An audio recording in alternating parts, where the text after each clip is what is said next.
Hi guys, may bago na naman tayong unit. Na mura ang sasakyan at matibay nga ba siya sa murang halaga. So bago ang lahat guys, don't forget to like and subscribe para palagi kayong updated sa mga bagong video natin. Para sa mga baguhan, Marvin Auto Vlog.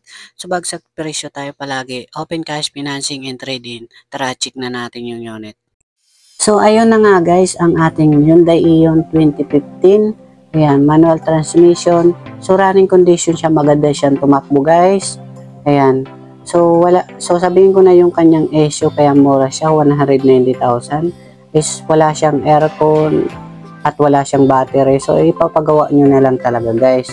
Kasi kung gagawin pa namin to, is magiging presyo is nasa mga 230 so 250 mga ganon. Depende sa namin na nagastos namin sa pagditanin ng sasakyan na to. Pero maganda siya guys So, kunin nyo na lang dito guys. Pwede kayo magdala mekaniko if ever gusto nyo.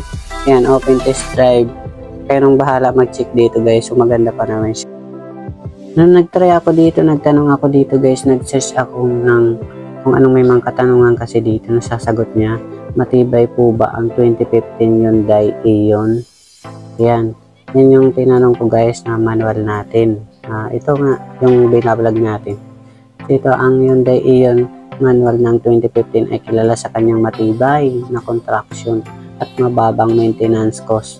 Ngunit ang pagiging matibay ng isang sasakyan ay nakasalalay din sa kung paano ito na-maintain ang inaalagaan ng mga naunang may-ari. Mahalaga regular na check-up at maintenance para mapanatili ang kalidad at performance ng sasakyan. So ayun na nga guys. So ayan ang kanyang details, okay? So thank you guys.